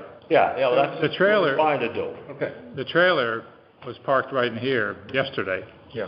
A nice sized truck and trailer from East Lyme. Right. And it fits in there fine. It had no interference with that staked out area. And plus, I think also I saw one of these regattas, and there was a trailer down closer to the lake and a trailer between the Boathouse and Route 1 on that grass. Right. But there was plenty of room for another trailer, and plus the trailers can be parked at Town Woods Park. Well, a lot of the trailers, without knowing much about the sport, I checked it out, and the trailers are parked, like this one yesterday I'll talk about. That trailer is parked in a way where they're unloading their boats, and they have all their gear and equipment and So what apparatus happens is on the when trailer. you transport the boats, the riggers are all taken off, and they're put Yeah. down in the bottom of the trailer. So when you come through the regatta, Right. you have to take the boat off, shell off, put it in the rigger stretchers. Then you bolt on all the rigging again. Do your races. You come back and you unbolt it, Right. which is a real pain in every part of your body. Yeah, it's probably best to have the trailers there, so it's a storage area too. The kids put their stuff there. It's a big workbench. You know, they Yeah, we're trying put the to, backpacks there. Yeah. Certain town woods, things like get stolen, and Yeah. it's a real problem. yeah, well, that was just one idea. Yeah. But the other idea, I know when we spoke to Hillary, the athletic director, we saw no reason why 2 trailers can't be parked between the Boathouse and I think in most cases, there's probably, they're trying to have one school at an event, Right. besides obviously Lima Line. So there should be only one trailer most of the time. The last 2 races ago, correct me if I'm wrong, when Choate was there. Choate brought a ton of boats. Yeah, they did. They just have so many boats. Yeah. They lots of money, they lots of boats. Well, then they have to be limited to how many they can bring there. I mean, they can't bring. I didn't see obviously. a problem for it fitting either. So. I know the athletic director is trying to, because for a while there were too many schools and too many people being invited, such that. We fixed that, Bob. We fixed that. And that doesn't seem to be the case anymore. So when there were so many people there and so many boats there, it was just, in fact, the town was going to look into what's the capacity of that little park, because it seemed to be, but we fixed that with the athletic director and Don, and with you guys, so I think it's all going to work out fine. Okay. Man, I'm glad to see it moving down here, that's great. Yeah, that's what we're aiming for. Okay. Yeah. Okay? And when that tree gone, it's actually It's a better spot. Better view. As long as you don't get beamed with a basketball. Yeah, this. I'm sorry, I'm bad with names. He's the chair of the rowing association. Kevin Roberts. Kevin, that's right, Kevin. Boat Line Rowing Association. Yeah, Last name, please? ROVER. yeah. Kevin Roberts. Yeah. So I think we're gonna get that tree removed. It'll be farther away. There should be plenty of room. And like Don said, we're making accommodations, but, you know, we're thinking about what's best for the community for 300 days of the year. But not 300. And hopefully we'll have our security cameras up so that way the vandals will be caught if they try to do anything to this pavilion, because it'll be in the view. So where are the cameras gonna be? On top of the Bathhouse. the bathroom facility, and there's gonna be two 180-degree sweep cameras, the type you can't see where the camera's looking, and then a third camera, and we may even have a camera to identify who comes in and out of the parking lot. So basically, we'll be able to actually monitor what happens in front of the boathouse too. And the technology is such that with this, the whole town is gonna go to this cloud internet thing where there's a movement in town to put more cameras in this town. And so that the resolution is so superior to what we did 15 years ago at Townwoods Park. So we're gonna have cameras, we're gonna have security cameras that keep this information for how long? At least a month or something, I think, right, Don? When they, I don't know. that's what I think Bill said. So if anything happens there, the police can look at it. Everybody will be notified right away too. I mean, the people that work for the town. So if we roll badly, it's gonna be on. Huh? If we roll badly on the lake in front of. Oh, we don't care how you row, as long as you don't drown. No plan on college. Yeah. Done that once, I won't do it again. Yeah, well, you know, the hypothermia, it's really cold. That's a big concern. That's a big concern. It's 15 minutes or something, they say, but until it gets in the 60s or something, at least. Well, we're doing our whole safety policy. Yeah, let's move on. Kevin? Okay, thank you. Stuff we got together to talk about. Okay, we're moving on, okay? But now we're on director's report again. Thank you. You got bumped a couple of times. Thank you, Kevin, for coming. I got nothing to say.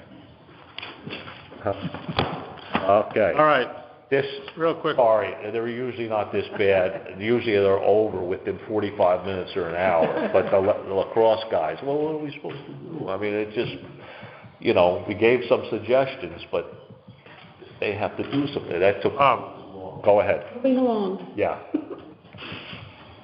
Go ahead. Okay. Ongoing programs. Mariella, I got all the stuff. I'll just briefly go through most of the stuff. Yeah, okay. Ongoing basketball is going on still on Wednesdays and Sunday mornings. They'll run through June 1st. Yoga classes down at Mile Creek we just finished up session 3, and session 4 started yesterday. Adult volleyball is, I believe, in week 6 or 7 of 10 right now. That's been a very nice new addition to the Parks and Rec program list, and going forward, that program will definitely be running throughout the school year, just similar to what we're doing with basketball. We had talked about a youth tennis program after schools this spring, but we decided because of situations that thing is going to be shelved at this time. Summer staff, I've had all my preliminary discussions and confirmation for hiring of the staff. It's all taken place. At this point, I expect we'll be fully staffed. The official hiring will take place shortly.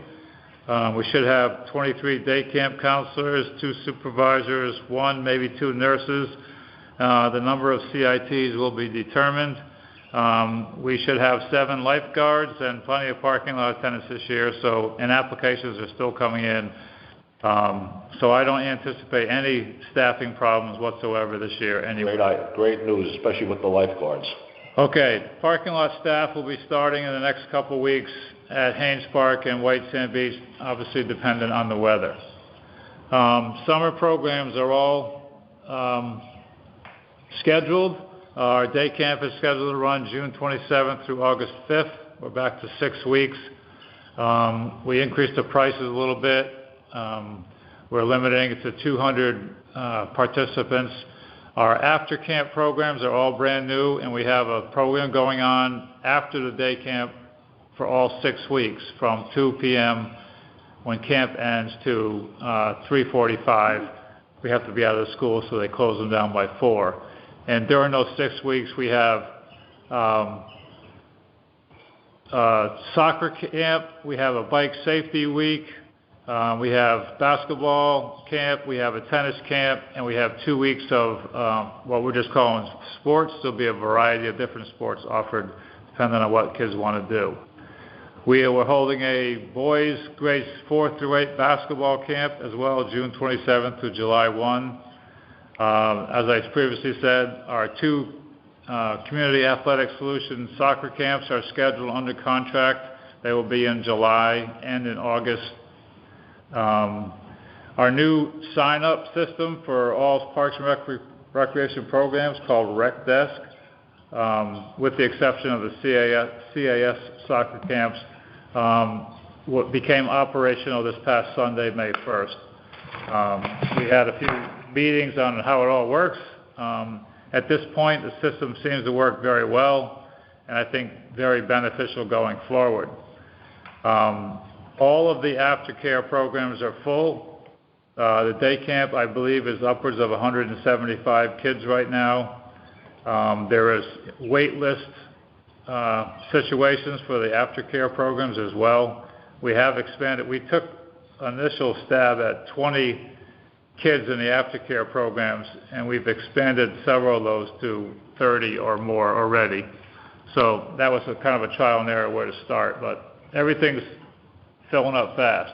And an interesting thing about this stuff is people signed up much quicker than they used to.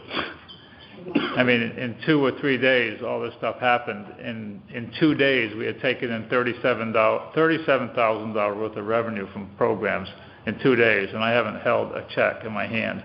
It's all done with credit cards and stuff. And that's wonderful. Yeah. The banking system, I've been in contact with the finance department. The banking system end of it is working. She's getting reports. It's balancing out. So this is quite beneficial. Congratulations. Wonderful addition. Thank you. And Winnie is very much involved with this, and it would not happen as smoothly without her being here. Yep. All our Parks and Recreation information is detailed on the Parks and Rec website, which might be kind of going away after a while. It's on Facebook and Instagram, and it's being distributed electronically through District 18. This Rec Desk program is going to start taking over a lot of stuff. I noticed under the Park and Rec program, Winnie's name is not on there at all. We're working on that. Okay, yeah. As well as our 2 new members will be added. Okay. Winnie put together a short survey that has been sent out. We're trying to gather information pertaining to what residents do with Parks and Recreation, what they like, what they would maybe like to be added. We're getting, I don't know, probably 40 or 50 responses already about that, what people want to get, so that's going to help us going forward to what we can do for everybody. Facilities, Cross Lane Park, Lime Little League activities are in full swing down there. This past Saturday was opening day. The facility was crowded and used all day long. I still have not met with the vendors out there to determine what we can do about the tennis basketball court repairs. I'm working on that. Public Works donated some material, and the Lime Little League folks have done a ton of work to Cross Lane, especially up at the softball field. If anybody wants to take a ride up there to see what's going on up there, it's looking really nice. They've done a great job, so congratulations to them. Haynes Park facilities open in use daily by the rowers and the high school rowers and the O-Line Rowing Association members. 3 of the 5 scheduled regattas have been held, April 23rd, April 30th, and yesterday, May 4th. I was at every one of them. All things seem to go very well overall, in my opinion. We've got satisfactory water tests from the water system, and the new water system that we have in there seems to be able to handle the crowds and the amount of activities that are going on there to date. We're still waiting for the new water filter system there to be installed, and for the broken window to be replaced in the bathroom building. The replacement window that was shipped to us a week or so ago was the wrong one, and so that's causing that delay. Don, one question. The filtration system is going to be a UV light system for the bacteria? So, yes. Okay, good. I've received some updated playground replacement estimates, and we've been out there a couple times to discuss that. We're not on a sharp time frame for that. I think because the summertime is really busy down there, it's not really a time to start a project, and I think the pavilion thing should go in first. Yes. So, I talked to Nicole. The funds are there. We can make it work. There's no. So yeah, and it doesn't have to be done. We could do it either in the fall or I think the fall is probably the better time to do it. Or either that or early next spring. Yes. But probably later in the fall when people aren't going down. I think it's important to get the pavilion thing going.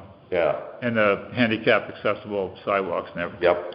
Townwoods Park, obviously the building, water's been on, tested fine. That place is booming every day as well. Like this past Saturday, there was lacrosse going on fields 1 and 2, and soccer going on fields 3. A lot of use.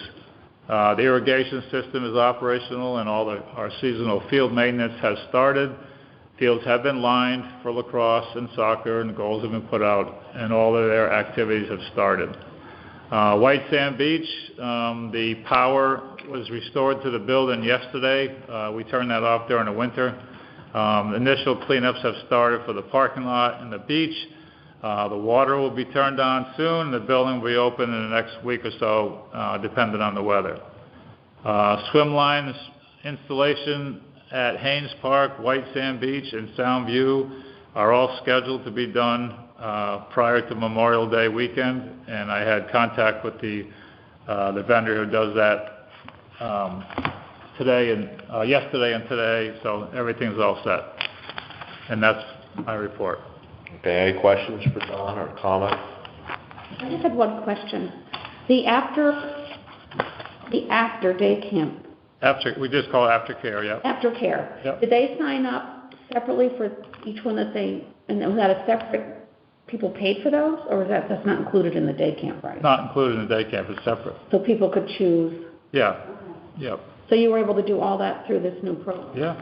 Great, okay. Yep. Yeah, and once again, thanks so much to you and Winnie for streamlining Don, if I could just the process. add how smooth the rec desk went. Like I signed Max up for a soccer camp, and it just went, or the soccer like aftercare thing, and it just went so smooth. It was great. It's such a nice addition for our town. Yep, it's a great addition. Thanks, Missy. Okay, anything else for Don? Okay, then we're moving on. Any other new business? Hearing none. But one thing I would like to say is for our two members, Ryan and Sarah, please, if you have any ideas or comments about anything you hear here, please add it, because we're looking for better ideas all the time. So, see, we're pretty friendly. Let it speak. So that I think we move on. Any other new business? Yeah, I got a question. Yes. To the commission. Does anybody have any extra thoughts on the lacrosse stuff? Is that okay to bring that in there? I hope they're going to go to public meetings and get parents involved. What do we want to see, though? We can't be, I hope they do it. I'm just saying, well, so do we want to hold them accountable, saying, this is the meeting I attended, and then we can look at the minutes, see if they're actually doing it? Is that where we're going? Or how do people feel about, them adding a surcharge? Yeah. I think we're going to have to go with a surcharge if nothing's going to be done. What do you think, Don? I think again, in the beginning, not to back it up, but the misinterpretation was that we're going to shut them down, and that irritates me. And all right, so we got past that. I know their frustrations. I called the superintendent of Region 4 twice last year, and I never even got a phone call back. I get they're frustrated over there. A surcharge isn't a bad thing, but I don't think you can make a surcharge enough money to force somebody to panic and say, "Oh, we need fields." I think it's just enabling them. And I don't think they keep saying equity. They reference equity with money. I was trying to say equity was with sharing the facilities. That's what I tried to say. Okay, so I don't think the money's the big deal. I mean, if I don't think what we spend on Town Woods Park would change one bit if a kid from the Valley area wasn't in the lacrosse club. So we're not looking for money. It's not that the Valley kids are here and it's tearing apart our fields. That's not the case. All we want to do is share within reason. That's it. So if they're accurate in saying that they are going to all these townspeople and doing all this stuff, that's a start, Tim. If they've been doing it for a while, it's not a start. It's something they've been doing, which they said over and over. It's not a start. All right, it's been going on, and their hands are tied. Like they were asking, where does it go from there? In terms of from what I heard, I wonder why the soccer club can function. That's why I was kind of directing my question at him, like, okay, tell me about the soccer club and where they practice. It seems to me, I played them at Valley last year. At the high school or the John Windsor? I don't remember the facilities. It was you parked and you go and there's a million fields. And we were way up on a hill? No, it was a huge flat area. Where was that? To school, you come to a four-way stop. At John Winthrop, you go up and around, up to the school, and you kind of park in the back around the left, and there's a big flat area with, could be like sort of tree line kind of. That's John Winthrop. Yeah, we played way on the back on a field next to the trees. So soccer club got permission. I just had a game against them. They actually invited me to go play there. That's not it was a friendly. It was No, it was our. Sounds to me. It was our all U10 team, and it wasn't even on our schedule. That's why I said, well, if they're playing baseball, soccer, smaller or bigger. Like, kids aren't could it be used? Otherwise, they've got the program. Oh, for sure. Town Woods has fields right now. So Ryan, you're saying they allow soccer people to play on some sort of field. This is why I can't understand there isn't some place for at least practice. But they let soccer play on. That's why I want them to get involved with soccer. I'm not as familiar as you are because your grandkids are there, I guess. But I mean, when we played there, the coach actually invited. It was a friendly. It wasn't even on our schedule. So they said, just come to us and we'll play you. They hired the ref and we played there. Could you talk to your fellow coach that asked you to come and ask him how they got permission? Sure. Yeah, and maybe we could suggest to these guys. If soccer can do it. That's why I asked Mike those specific questions, because I wanted to set something about if an outside organization is using John Winthrop, then why can't you? Now, my kid did do mini ticks behind Essex Elementary, and the grass was like up to my knees. Like I was amazed when I went back there. I'm like, I couldn't believe how long the grass was. But John Winthrop is fine. John Winthrop is I mean, they have school programs there, right? Do they have high school lacrosse there? They have lacrosse? There's middle school there. I can't imagine I think lacrosse plays on the field hockey fields. They do. Minutes to the right. At the high school. At the high school. Yeah. High school plays on the high school. You need a grass field to play any sport, right? Yeah. I mean, it's not all perfect. But if every other look town at that their comes here. football field there, it's awful. Ryan, could you please ask your buddy that invited you up there who he spoke to? Yeah, I'd be happy to. Yeah, I'm playing Valley at Town Woods on Sunday morning, unless we get rained out. Yeah, I mean, different coach, but if they let soccer go on there, why wouldn't they allow lacrosse? I don't get it. That's where and that's where you go to public meetings, and this is not fair. Why are soccer kids allowed to play in that town and not lacrosse? The thing is we're like, we got brutally attacked last year over this whole thing. I mean, I was actually afraid to be in my house. Yeah. I seriously was. I was going to get stoned. You know, it was things that went on behind our back. It was really mean, and it took somebody from Essex called me, Carolyn Miller, young, and she's like, I just took one look at the list who's on Parks and Rec. They're saying they all hate children. This is why they don't. It was so bad. Yeah. And she says, I took one look at the list on it, and there isn't really one person on here that hates children, really. And she asked me, and she admitted, she goes, I live in Essex. There's plenty of money in these towns, and it's awful that we have no parks combined. And she said the same thing. I mean, the AD, nobody, they're just like, there's no connection there. Like, and I think the AD always just said no. They just didn't want to be bothered to schedule. Scheduling's hard. But I don't know what more we could do about that. I like your idea of them of this organization going to the town and trying to get the town to pay I think it has to be a town to the other towns, because their organization is providing something for all the kids available in those towns.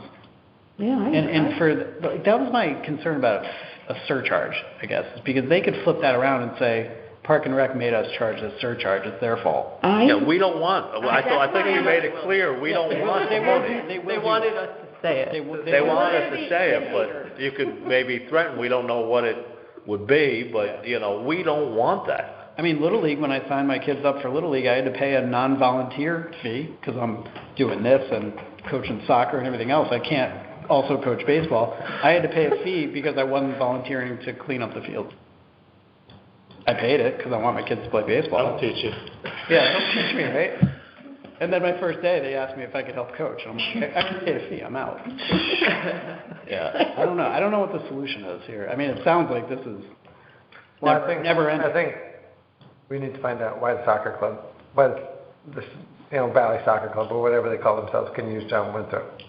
Yeah, and if you find out that information, Ryan, could you please speak to Don? So, and then Don will speak to me, and then we can help these guys maybe in some way, but they have to get their people out to do it. I mean, but we could give them suggestions.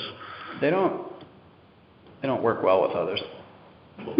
They kicked me off a field at Town Woods last year because I had a game scheduled, and they just, sorry, you're not on this field. I said, the people were here? Yeah, Phil.